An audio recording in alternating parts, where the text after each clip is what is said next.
Bismillahirrahmanirrahim. Assalamualaikum warahmatullahi wabarakatuh. Waalaikumsalam warahmatullahi wabarakatuh. Alhamdulillah, alhamdulillahil hamdanil mannan, wassalatu wassalamu ala sayyidina Muhammadin al-Mustafa min Adnan wa ala alihi wa sahbihi ala mamaril ayyam wasyukuri wad-duhuri wal azman. Allahumma salli wa sallim ala sayyidina Muhammadin habibir rahman wa sayyidil akwan al-hadiri ma'a man salla alaihi fi kulli zamanin wa makan wa ala alihi wa sahbihi wa sallim fi kulli an. Subhanaka la ilma lana illa ma 'allamtana innaka antal alimul hakim. Rabbi shrah li sadri wa yassir li amri wahlul 'uqdatam min lisani yafqahu qawli wa saddid lisani wahdi qalbi bijahin nabi was-sahbi wal ali. Amma ba'd. Ma'asyiral hadirin, ma'asyiral hadirat, rahimani wa rahimakumullah. Alhamdulillah, bersyukur kita kepada Allah Subhanahu wa ta'ala, yang mana Allah ta'ala menghendakkan kita semua termasuk hamba-hambanya yang mendapatkan kebaikan. Salawat beserta salam tak lupa kita curahkan selalu kepada baginda besar Nabi Muhammad sallallahu alaihi wasallam, sang Nabi yang membawakan kepada kita ajaran syariah, thariqah dan juga hakikah.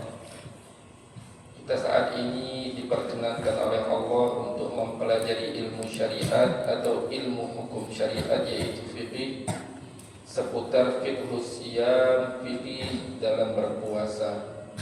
Di pertemuan yang lalu, alhamdulillah kita sudah membahas hal-hal yang disunnahkan ketika berpuasa. Namun hanya sebagian saja yang baru kita bahas. Masih banyak lagi kesunahan-kesunahan dalam berpuasa yang disunnahkan atau dianjurkan oleh Allah dan Rasulullah sallallahu alaihi wasallam. Namun yang kita bahas sesuai keperluan kita, hal-hal yang paling sering kita lakukan atau yang sangat kita butuhkan. Di pertemuan yang lalu kita sudah membahas tentang sunnah takjil dalam berbuka dan sunnah mengakhirkan dalam sahur. Sekarang kita masuk ke sunnahan selanjutnya. Bismillahirrahmanirrahim. Qala al-musannif rahimahullahu ta'ala wa nafa'ana bihi wa bi'ulumihi wa bi'ulumikum fid daraini amin. Wal iftaru 'ala tamar. Sunnah juga berbuka puasa, makanan pembukanya adalah kurma.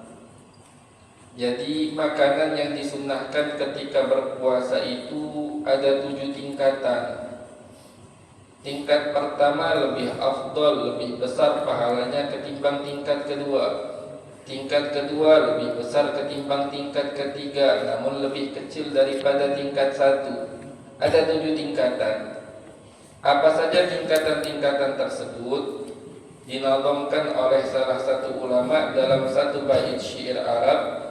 Famin rutabin fal busri fat tamri zamzamin fama'in fahulwin summa halwa lakal fitru. Jadi yang pertama rutab, kurma basah, itu yang paling afdol, rutab. Kemudian yang kedua kurma busr. Ada nama kurma itu busr. Jadi perjalanan rutab itu, kurma sebelum matang jadi kurma yang kering, itu melalui beberapa tahapan. Pertama, sebelum menjadi rutab dia menjadi busr. Kurma sebelum basah agak-agak kering, namun sudah layak untuk dimakan, ada rasa manisnya, kadang ada basa-basa sedikit, itu busr. Warnanya biasanya warna kuning, tergantung jenis kurmanya. Biasanya warnanya warna kuning. Nah, yang paling pertama kalau masalah untuk afdal itu rutob, kurma basah. Kemudian yang kedua busr. Busr ini tahapan pertama. Rutob tahapan kedua, lagi enak-enaknya, lagi basah-basahnya. Tapi rutob lebih afdal, kemudian baru busr. Kemudian yang ketiga, urutan yang paling afdal ketiga, tamar, kurma yang sudah kering. Kalau dulu kita nyari rutob di Palembang, di Indonesia sulit. Namun alhamdulillah di zaman sekarang ini dengan mudahnya transportasi, rutob, kurma basah gampang untuk kita dapatkan. Minimal di momen Ramadan ini kita usahakan. Jikalau kita mampu beli rutob, ya kita jadikan makanan pembuka kita kurma yang basah. Kalau tidak mampu, ya tingkatan kedua, busr, kurma yang hampir menjadi rutob. Kalau tidak juga, urutan yang ketiga, tamar, kurma yang sudah kering. Kemudian yang keempat, zam-zam, air zam-zam. Urutan yang keempat, air zam-zam. Yang kelima, air putih manapun selain air zam-zam. Kemudian yang keenam, setiap makanan atau minuman manis yang tidak tersentuh api. Dan yang ketujuh, setiap makanan atau minuman manis yang tersentuh oleh api. Jadi urutannya 7. Kita ulang satu kali lagi. Yang paling afdal rutob, kurma basah. Yang kedua busr, kurma sebelum menjadi rutob. Biasanya warnanya kuning. Kemudian urutan yang ketiga tamar, kurma yang sudah kering, tidak basah lagi. Ini banyak didapati di Indonesia. Kemudian yang keempat, air zam-zam. Kemudian yang kelima, air manapun selain air zam-zam. Yang keenam, setiap makanan manis yang tidak tersentuh api. Kemudian yang ketujuh, setiap makanan atau minuman manis yang tersentuh oleh api. Nah, untuk kesunahan ini, menjadikan makanan pembuka ini kurma, satu, dapat fadilah sudah, dapat keutamaan. Dua, dapat keutamaan. Tiga, empat, lima, bebas. Namun untuk mendapatkan keutamaan atau fadilah yang sempurna, dikatakan oleh ulama minimal 3. Pengen dapat pahala sempurna, makan kurma dulu, pembuka itu sebanyak 3 kurma, itu minimal. Kemudian ganjil terus. Kalau mau lebih 3 atau 5 atau 7 atau 9. Jadi sayang, jangan kita makan kurma cuma sikok cuma 1. Itu kurang mendapatkan fadilahnya. 3, itu sudah sempurna fadilahnya. Minimal 3. Dulu guru kami kalau pas lagi di Hadramut dari ada salah satu guru kami itu lihat anak Indonesia ini banyak yang tak suka kurma. Makan cuma 1, habisnya makan gorengan lebih banyak, makan sambosa sebelum sholat maghrib ketika takjil. Makan makanan yang lain, masya Allah lah. Guru kami bilang, tafadhol makan apapun yang kita suka, tapi minimal kurma 3 terlebih dahulu. Jangan 1, sayang, untuk mendapatkan fadilah yang sempurna. Di bulan suci Ramadan itu, pahala sunnah Allah lipat gandakan pahalanya menjadi layaknya ibadah wajib. Sayang kalau kita melewatkan sunnah-sunnah yang telah dibimbing oleh syariat dan dianjurkan oleh syariat. Nah, ketika berbuka puasa juga bebas kita mau takjil terlebih dahulu sholat maghrib, habisnya baru makan berat, atau kita takjil sekalian makan berat baru sholat. Semuanya bebas, diperbolehkan oleh syariat. Namun mana yang lebih baik, mana yang ada lebih banyak maslahatnya, tergantung orang masing-masing. Yang penting 1, jangan sampai sholat maghrib terlalu diakhirkan atau dikhawatirkan bisa keluar dari waktunya. Kalau untuk amalan kebanyakan solihin, guru-guru kami yang kami temukan, wabil khusus, terlebih khusus di kota Tarim, Hadramut, amal mereka seperti ini. Dan ini juga amalan pengarang Ratib Haddad Al-Habib Abdullah bin Alwi Al-Haddad. Mereka ketika adzan maghrib, mereka buka kurma terlebih dahulu dan tidak makan yang lain, hanya makan kurma. Habisnya kumur-kumur, cuci mulutnya mereka biar tidak ada sisa-sisa makanan. Terus mereka sholat. Sholatnya pelan, tidak terburu-buru, santai. Selesai sholat, zikir setelah sholat, baru setelah itu mereka makan makanan yang berat. Itu amalan yang diamalkan oleh penduduk Tarim dan banyak orang-orang soleh yang mengamalkannya. Kenapa tujuannya? Karena biasanya jikalau sholat dalam keadaan kenyang, dikatakan oleh ulama biasanya kurang khusyuk. Tapi kalau kita sudah makan sedikit, rasa lapar kita sudah agak tertahankan, sudah agak hilang, sholatnya menjadi khusyuk. Dan juga yang perlu diperhatikan ketika berpuasa, doa itu diijabah oleh Allah Subhanahu wa ta'ala. Jadi disunnahkan kita membaca doa apapun, tapi doa yang paling afdol, doa yang langsung diajarkan atau diriwayatkan dalam hadis. Di antara doanya, Allahumma laka sumtu wa bika amantu wa ala rizkika aftartu. Ada banyak lagi doa-doa yang diriwayatkan dalam hadis. Di antaranya zahabat dhama wabtallatil uruq wa sabatal ajru insyaallah. Ada riwayat lagi lain, alhamdulillahilladzi a'anani fasumtu wa razaqani fa aftartu. Allahumma inni as'aluka bi rahmatika allati wasi'at kulla syai' an taghfirali. Dan masih banyak lagi riwayat-riwayat lain. Sayang jikalau dilewatkan. Ini termasuk momen-momen yang insya Allah doa siapapun akan diijabah oleh Allah Subhanahu wa ta'ala, akan dikabulkan oleh Allah Subhanahu wa ta'ala.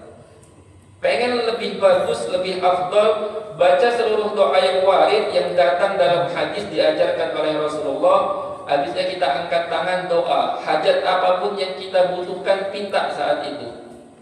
Momen itu momen krusial, momen yang Masya Allah tabarakallah sayang kalau dilewatkan.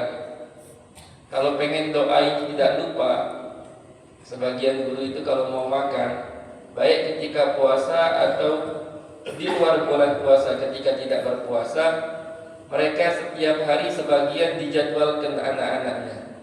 Hari ini fulan yang baca doa, hari ini fulan yang mimpin doa, ganti-gantian. Yang lain mengaminkan. Sebagian guru kami mendidik anak-anaknya, mendidik keluarganya seperti itu. Tujuannya agar anak-anak itu terbiasa berdoa sebelum makan. Nah, ada lagi kesunahan yang sangat penting. Selain tata cara berbuka puasa, ada kesunahan taftirus shaimi, memberikan makanan pembuka kepada orang yang sedang berpuasa. Ini fadilahnya besar. Jadi ada 3 fadilah kalau kita pengen memberikan makan kepada orang yang berpuasa. Ada 1 fadilah namanya memberikan makanan pembuka kepada orang yang berpuasa.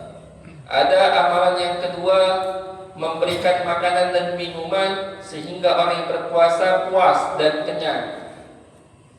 Amalan yang ketiga, kita memberikan makan, kita ikut nimbrung makan bersama mereka, duduk di tengah-tengah mereka. 3 amalan ini punya fadilah yang amatlah besar. Memberikan makanan pembuka, fadilahnya besar. Disebutkan di dalam hadis, Rasulullah sallallahu alaihi wa alihi wasallam bersabda, "Man fattara sha'iman kana lahu mithlu ajrihi min ghairi an yanqusa min ajrihi syai'un." Barang siapa yang memberikan makanan pembuka kepada orang yang berpuasa, maka dia mendapatkan pahala orang tersebut tanpa kurang pahalanya sedikit pun. Nah, yang sering menjadi pertanyaan, apakah ini khusus untuk orang yang memberikan makanan pembuka saja? kurma.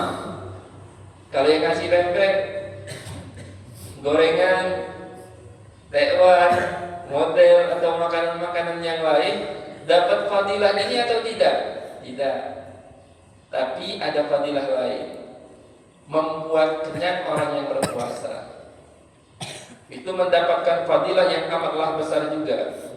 Disebutkan di dalam hadis, dalam fadilah membuat kenyang orang yang berpuasa. Dalam hadis yang diriwayatkan oleh Al-Imam Al-Baihaqi radhiyallahu anhu, man ashba'a sha'iman saqahu Allahu min haudi syarbatan la yadma'u hatta yadkhulal jannah. Barang siapa yang membuat kenyang orang yang berpuasa, maka Allah akan memberikan padanya minuman dari telagaku kelak nanti. Satu kali minum, tak bakal haus lagi sampai hamba tersebut masuk ke dalam surganya Allah Subhanahu wa ta'ala. Jadi kalau pengen rangkep pahala, ngenjuk kurma juga, ngenjuk makanan yang lain juga, rangkep pahalanya. Sebagian orang-orang baik ketika mendengar hadis bahwasanya ini khusus untuk yang memberi makanan pembuka, dapat pahala orang yang berpuasa, itu khusus untuk orang yang memberikan makanan pembuka. Sudah cuma ngasih kurma habis itu libur, tak ngasih makanan-makanan yang lain. Tidak, jangan khawatir. Ada hadis lagi yang menjelaskan ini mendapatkan fadilah yang tak kalah besar, yaitu mendapatkan minuman langsung daripada telaga Nabi Sallallahu Alaihi Wasallam. Dan juga yang ketiga, ikut duduk bareng bersama mereka. Jangan kita ini kadang-kadang buka acara bukber, buka bersama di rumah kita atau di rumah keluarga kita. Tuan rumah tidak ada satupun yang ikut nimbrung makan, sibuk mengurusi orang-orang yang ada saja. Ayo silahkan makan. Pas orang semuanya sudah pulang, baru makan. Ini meninggalkan satu sunnah. Minimal ada satu perwakilan dari sahibul bait ikut duduk nimbrung makan bareng di tengah-tengah mereka. Sisanya kerja, sisanya saling bahu membahu, saling tolong menolong agar semuanya tertib. Dan juga ada amalan, kalau kita buka di rumah orang lain atau ada orang lain mengajak kita berbuka puasa, memberikan makanan dan minuman kepada kita, itu disunnahkan kita mendoakan orang tersebut. Di antara doa yang diajarkan oleh Rasulullah Sallallahu Alaihi Wasallam, kita membaca doa ini: akala ta'amakumul abrar wa sallat alaikumul malaikatul akhyar wa aftara indakumus shaimun. Pendek doanya. Akala ta'amakumul abrar wa sallat alaikumul malaikatul akhyar wa aftara indakumus shaimun. Ini sunnah kita baca jikalau ada orang lain memberikan makanan buka puasa kepada kita. Kemudian kesunahan puasa yang lain, wa iktsarul Quran, dan banyak membaca Al-Quran. Wabil khusus puasa Ramadan. Dalam hadis Rasulullah Sallallahu Alaihi Wasallam bersabda, Ramadan syahrul Quran. Ramadan bulannya Al-Quran. Dan dalam hadis lain Rasulullah Sallallahu Alaihi Wasallam bersabda, afdalu ibadati ummati tilawatul Quran.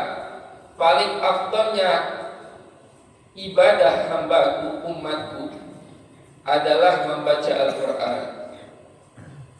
Dan ulama mengatakan tanda hati yang bersih, pembeda antara hati yang bersih dan antara hati yang kotor, disebutkan oleh Al-Habib Muhammad bin Hasan Jamaluddin, idza tahural qalbu lam yashba' min qira'atil Quran. Jikalau hati bersih, suci, maka dia tidak akan pernah bosan dalam membaca Al-Quran. Tak bakal bosan. Namun jikalau hati kita berat untuk membaca Al-Quran, gampang bosan, pengen buru-buru selesai ketika membaca Al-Quran, itu ada tanda bahwasannya hati kita ini kotor, perlu diperbaiki. Adanya tanda-tanda seperti ini ada hikmah besar tentunya, yaitu agar kita bisa mengevaluasi diri kita sendiri. Kita memperbaiki diri, lihat diri kita. Apakah bosan ketika membaca Al-Quran atau tidak? Jikalau tidak bosan-bosan, tanda hati kita bersih. Jikalau kita gampang bosan ketika membaca Al-Quran, berarti tanda hati kita belum bersih. Hati kita perlu dibersihkan daripada kotoran-kotoran dan penyakit-penyakit hati. Nah, yang kita ingin bahas seputar membaca Al-Quran ini dari segi hukum fikihnya saja. Cara membaca Al-Quran yang paling afdal di bulan suci Ramadan adalah cara mudarasah, atau bahasa lainnya tadarus. Jadi tadarus ini ada dua orang atau lebih, yang satu membaca, yang satunya lagi mendengarkan bacaan orang tersebut.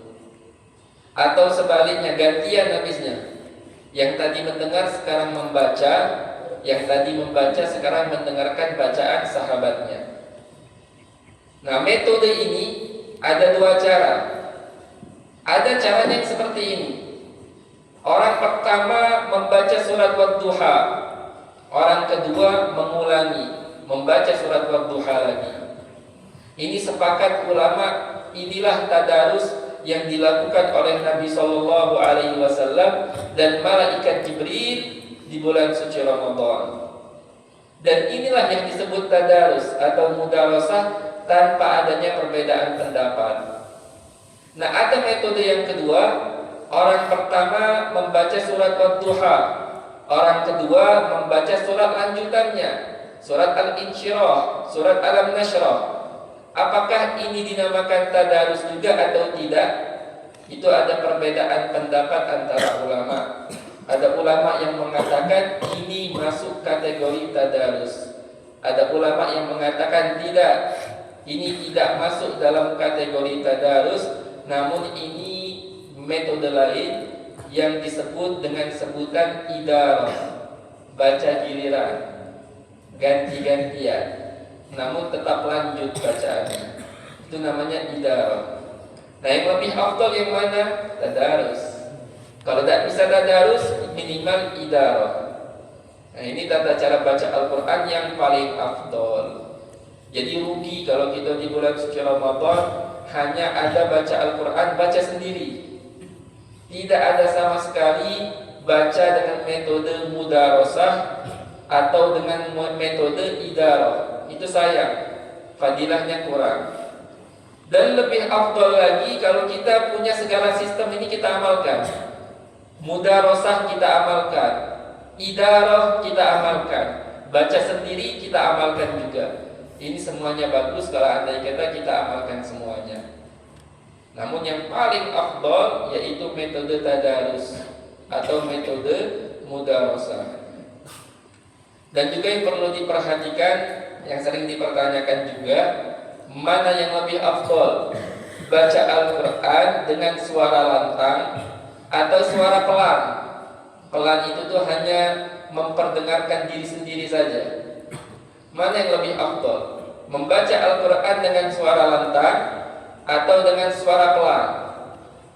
Jawabannya baca dengan lantang lebih afdal, kecuali jikalau dia takut riya, takut ujub, kecuali juga jikalau dia khawatir dapat mengganggu orang lain. Nah, dalam dua keadaan ini lebih bagus baca pelan. Kalau takut ganggu orang lain atau takut riya, itu bagus baca pelan. Namun di selain keadaan ini lebih bagus membaca dengan lantang. Nah, dan termasuk permasalahan yang sering ditanyakan juga, jikalau di tengah-tengah membaca Al-Quran ada suara azan, mana yang lebih bagus? Lanjut bacaan Al-Quran atau berhenti menjawab azan terlebih dahulu?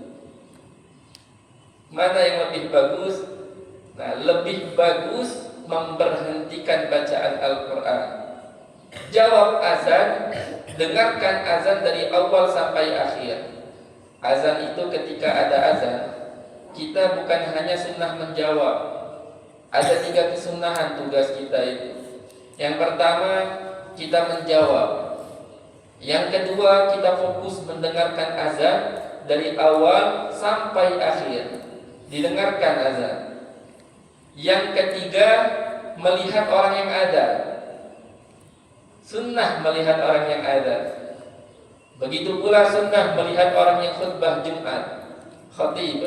Itu sunnah. Bukan hanya mendengarkan saja, melihat mereka pun sunnah.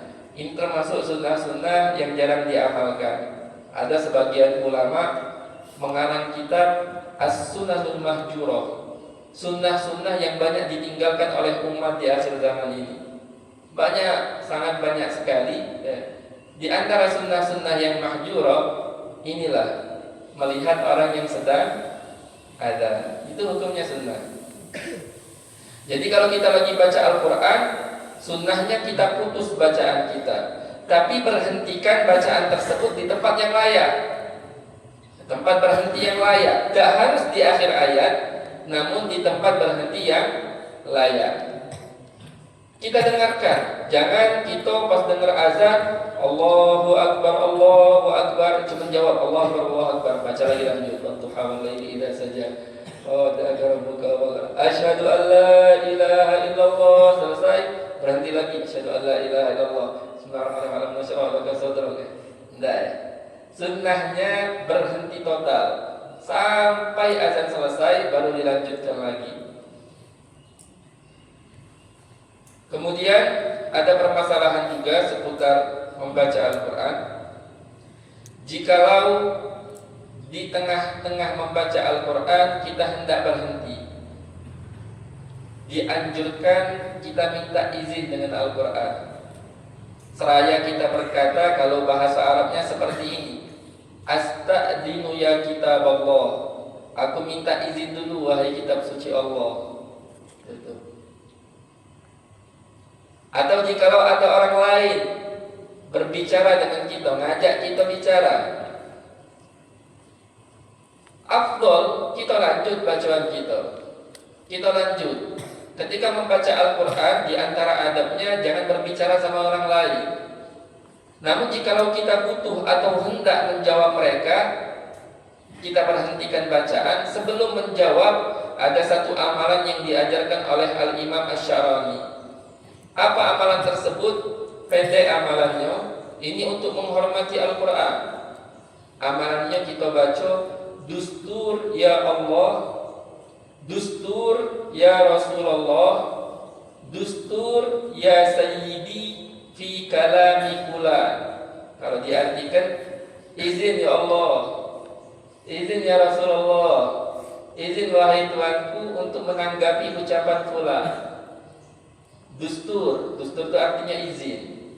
Dustur ya Allah, Dustur ya Rasulullah, Dustur ya Sayyidi fi kalami fulan.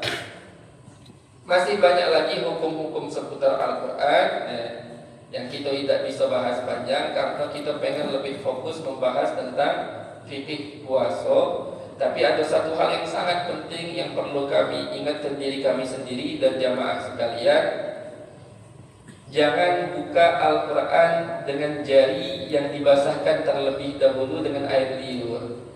Contoh seperti ini.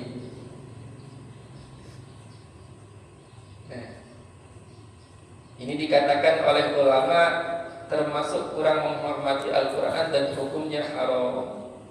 Hukumnya haram, berdosa. Disebutkan di dalam kitab Hasyiatul Tarmasi dan disebutkan juga dalam kitab Fatwa Syekh Ibn Hajar. Jadi jangan pakai air liur terlebih dahulu untuk melicinkan, membuka kertas demi kertas. Itu hukumnya haram. Makanya lebih baik kita biasakan diri kita, keluarga kita, anak-anak kita, teman-teman kita, kita biasakan diri kita dan teman-teman kita, keluarga kita, biasakan buka buku apapun, baik buku agama, Al-Quran atau lainnya, biasakan tidak perlu dengan air liur. Dibiasakan. Kenapa penting membiasakan ini? Karena dikhawatirkan dengan kebiasaan ini, sadar atau tidak sadar, ketika kita membuka lembaran halaman-halaman Al-Quran, kita membasahkan jari terlebih dahulu dengan air liur. Takut jadi kebiasaan. Kalau selain Al-Quran itu hukumnya tidak haram. Al-Quran saja yang haram kalau kita memperlakukan seperti itu. Namun kita khawatir bakal jadi kebiasaan. Sadar tidak sadar, Al-Quran kita buka, kita basahkan terlebih dahulu jari kita dengan air liur. Kemudian yang disunnahkan juga di bulan suci Ramadan, was-shadaqatu fi Ramadan, dan bersedekah di bulan suci Ramadan. Rasulullah sallallahu alaihi wasallam pernah ditanya, "Ya Rasulullah, ayyus shadaqati afdal?" Sedekah apa yang paling afdal? Rasulullah menjawab, shadaqatun fi Ramadan, bersedekah di bulan suci Ramadan. Seorang ulama, Syekh Sa'id bin Ali Ba'shi, di dalam kitab Bushrul Karim, beliau berkata, kenapa sedekah di bulan suci Ramadan lebih dianjurkan ketimbang di luar bulan suci Ramadan? Ada banyak alasan. Di antara alasannya ada 4. Yang pertama, alasannya lidu'fil fuqara'i fihi 'anil amal. Karena orang-orang yang membutuhkan, orang fakir, di bulan suci Ramadan badannya lemas untuk bekerja. Kemudian yang kedua, walitafriqi qulubis sha'imin wal qa'imin bidaf'i hajatihim. Untuk biar lebih fokus, orang yang puasa lebih fokus dengan puasanya. Orang yang beribadah bangun malam lebih fokus dengan ibadah dan bangun malamnya. Jikalau hajat duniawi sudah terpenuhi, mereka lebih fokus untuk beribadah. Kemudian alasan yang ketiga, untuk mendapatkan pahala orang puasa tersebut. Jikalau dia buka puasa dengan biaya yang kita berikan kepada mereka, Masya Allah, kita dapat pahala layaknya kita puasa. Kemudian yang keempat, wali annal hasanati tudha'afu fi, karena kebaikan-kebaikan pahalanya dilipat gandakan oleh Allah Subhanahu wa taala di bulan suci Ramadan. Dan masih banyak lagi kesunahan-kesunahan puasa. Namun kita beranjak ke pembahasan selanjutnya, makruhatus shaum, hal-hal yang dimakruhkan ketika berpuasa. Kathiratun, ada banyak. Minha di antaranya al-mubalaghatu fil madmadati wal istinsyaq, berlebih-lebihan di saat berkumur-kumur dan istinsyaq. Nah, perlu diperhatikan hukum kumur-kumur dan istinsyaq ketika kita berwudu di bulan suci Ramadan, ketika kita berpuasa, itu hukumnya tetap sunnah. Kumur-kumur, istinsyaq ketika kita wudu di tengah hari Ramadan, itu hukumnya sunnah tetap. Yang makruh jikalau kumur-kumurnya berlebihan, atau bahasa Arabnya mubalaghah, berlebihan. Nah, apa metode yang dianggap berlebihan ketika berkumur-kumur? Dianggap berlebihan ada 3 gambaran disebutkan oleh ulama. Ini dianggap berlebihan. Yang pertama, jikalau dia kumur-kumur atau istinsyaq, memasukkan air ke hidung, dia tarik airnya hingga ke ujung, sekiranya hampir mau masuk ke dalam rongga tubuh. Kalau di hidung dia tarik sampai ke khayshum, tempat sinus, atau kurang lebih tempat kita mendengungkan suara, khayshum. Ditarik sampai ke situ airnya, itu berlebihan. Itu hukumnya makruh. Termasuk dianggap berlebihan jikalau memasukkan air lebih banyak daripada biasanya, full, atau hidungnya full. Meskipun tidak ditarik airnya, itu dianggap berlebihan juga, hukumnya makruh. Nah, yang ketiga dianggap berlebihan juga, air sedikit, tidak ditarik, namun sama dia koncang dengan koncangan yang keras, kuat, itu dianggap berlebihan juga. Jadi tata cara sunnah, kumur-kumur yang sunnah ketika kita berpuasa di siang hari Ramadan, tata cara sunnah seperti ini. Kita ambil air yang normal, sewajarnya, tidak terlalu banyak. Ambil air sewajarnya, kita masukkan ke mulut kita, kita koncang pelan. Habisnya dilepehkan. Itu tata cara yang sunnah. Nah, untuk hukum kumur-kumur, ketika orang sedang berpuasa, itu hukumnya ada 4. Ada 4 hukum. Ini perlu kita pahami karena nanti ada rentetan permasalahan jikalau tidak sengaja ketelan airnya. Hukum kumur-kumur ketika berpuasa ada 4. Ada kalanya wajib. Kapan wajib? Jikalau mulut atau kalau istinsyak, jikalau hidung ada najis. Ini wajib kumur-kumur. Dan tidak masalah berlebihan dalam berkumur-kumur. Biar mulut dan seluruh hidungnya menjadi suci. Mulut najis contoh, habis sahur kebanyakan minum air, sendawa ketarik airnya, kan tak boleh dimasukkan lagi, harus dilepehkan. Dan hukum mulut ketika itu najis, wajib kumur-kumur untuk menghilangkan najis itu. Kumur-kumur, tidak masalah berlebihan, walaupun diangkat kepalanya sampai walaupun diguncang kayak gitu, walaupun ini wajib. Yang kedua, hukum kumur-kumur ketika berpuasa sunnah. Ketika wudu dan mandi sunnah atau mandi wajib, itu sunnah kumur-kumur dan istinsyak. Tapi kumur-kumurnya jangan dilakukan dengan cara berlebihan. Yang ketiga, makruh. Makruh berkumur-kumur walaupun saat wudu atau mandi, jikalau dilakukan dengan cara yang berlebihan. Yang keempat, haram. Kapan haram kumur-kumur dan istinsyak? Jikalau dia yakin dia punya kebiasaan, kalau kumur-kumur atau istinsyak airnya kemasukan, sering kemasukan. Nah, bagi orang-orang seperti ini haram, tidak diperbolehkan bagi dirinya untuk kumur-kumur atau istinsyak. Nah, penting memahami 4 hukum ini. Pentingnya apa? Ada permasalahan rentetan selanjutnya. Jikalau ada orang kumur-kumur atau istinsyak tidak sengaja kemasukan air, airnya masuk, tidak sengaja. Kalau sengaja jelas batal. Tidak sengaja, apakah batal atau tidak? Jikalau kumur-kumurnya tipe kumur-kumur yang hukumnya wajib atau sunnah, tidak batal, dimaafkan. Tapi kalau kumur-kumurnya ini makruh atau haram, maka hukumnya batal. Ini penting. Menghafal hukum kumur-kumur itu penting untuk permasalahan jikalau tidak sengaja ketelan airnya. Batal atau tidak puasa? Jikalau tipe kumur-kumur yang wajib dan sunnah, ketelan air tidak sengaja, tidak batal. Tapi kalau kumur-kumur yang makruh dan haram, tidak sengaja ketelan, itu hukumnya batal puasanya. Kemudian yang dimakruhkan juga wadawut ta'am, mencicip makanan. Mencicip makanan itu hukumnya ada 3. Kalau nyicip makan, kemudian ditelan zat makanan tersebut, ini bukan makruh, haram dan batal. Nyicip yang makruh itu, nah hukum yang kedua makruh. Nyicip makanan tanpa adanya hajat dan tidak ditelan zat makanan tersebut. Nah, ini yang makruh. Jikalau tidak ada hajat dan tidak ditelan. Kalau ditelan haram dan batal. Nah, yang ketiga, hukumnya tidak makruh, boleh-boleh saja.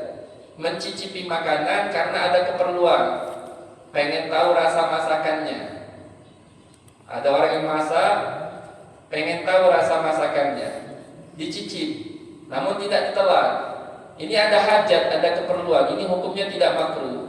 Tapi yang perlu diperhatikan, jangan ditelan, dilepehkan lagi, kumur-kumur mulutnya, hilangkan bekas-bekas makanan itu. Nah, sekarang yang sering ditanya sama ibu-ibu kadang-kadang atau para lelaki yang suka masak, kalau andai kata kita lagi masak,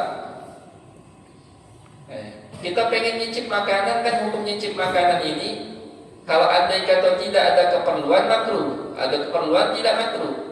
Sekarang ada orang lain di rumah kita nih yang lagi tak puasa, kita dewek nyicip, yang masak ini yang nyicip, Atau suruh wong yang tak puasa nyicip? Bebas. Hukumnya boleh galau. Yang masak pengen nyicip dewek tidak makruh. Walaupun ada yang lain tak puasa. Ini dianggap hajat, dianggap keperluan. Walaupun ada yang tak puasa, walaupun. Kenapa? Karena cita rasa wong yang masak itu beda. Dia yang tahu. Kurang garam, kurang manis, kurang asam.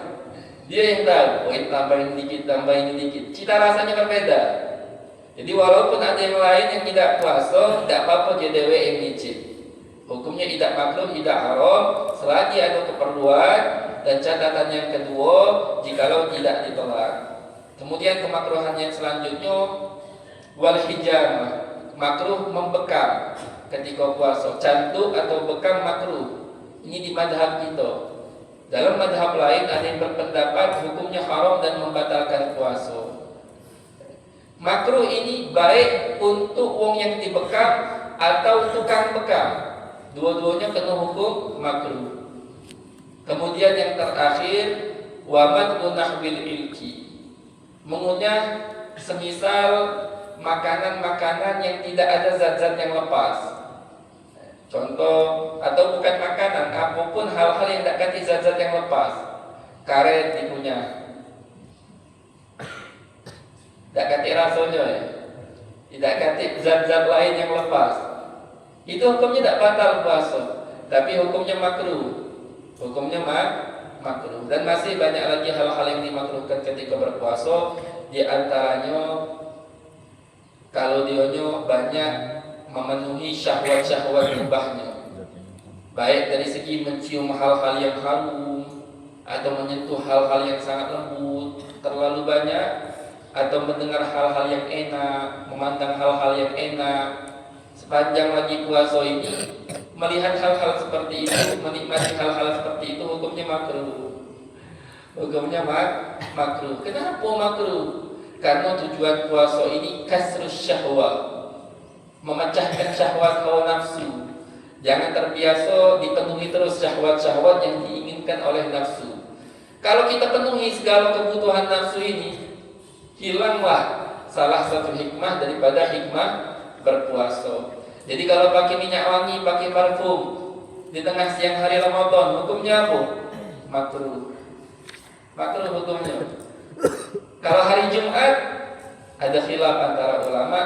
Khusus hukum pakai parfum di hari Jumat ada khilaf. Ada yang mengatakan tetap makruh, ada yang mengatakan sunnah. Tapi kita banyak, sebagian guru-guru kami itu mengamalkan pendapat yang mengatakan sunnah, khusus di hari Jumat. Kenapa? Karena di hari Jumat itu biar ibadahnya lebih fresh, lebih seger, lebih pede gitu. Kalau anda kata menggunakan parfum di hari Jumat. Dan terakhir, jikalau kita lagi puasa, ada yang ngajak kita ribut, baik puasa wajib atau puasa sunnah, itu disunnahkan kita ngomong di dalam hati, inni shaim, aku lagi puasa. Ingatkan hati kita dalam hati, inni shaim, aku lagi puasa, aku lagi puasa. Dan lebih afdal kalau andai kata bisa dibarengi juga kita ucapkan, kalau tak takut riak tadi. Bukan di hati diucapkan juga dengan lidah. Tapi dalam catatan kalau tidak takut riak, ngomong aku lagi puasa, aku lagi puasa, aku lagi puasa. Ucapkan seperti itu sebanyak 3 kali. Dan masih banyak lagi hal-hal yang disunnahkan, hal-hal yang dimakruhkan ketika berpuasa. Tidak bisa kita bahas panjang lebar, karena fikih puasa ini termasuk rukun Islam. Ini pastinya pembahasannya amatlah panjang. Mungkin sekian dari Al-Fakir. Sebelum kita tutup, kalau ada yang mempunyai pertanyaan seputar permasalahan-permasalahan kita yang sudah lewat, atau pembahasan-pembahasan yang baru saja dibahas tadi, dipersilahkan. Dan insya Allah pertemuan akan datang kita masuk ke pembahasan hal-hal yang membatalkan puasa. Dan itu yang paling tinggi termasuk, insya Allah ta'ala. Sebelum kita tutup, yang ada pertanyaan dipersilahkan.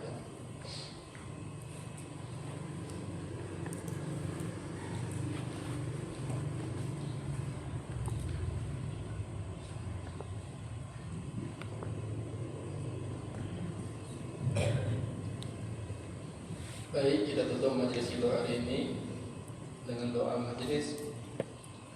Bismillahirrahmanirrahim. Alhamdulillahirabbil alamin. Allahumma shalli wa sallim ala sayyidina Muhammadin wa ala ali sayyidina Muhammad.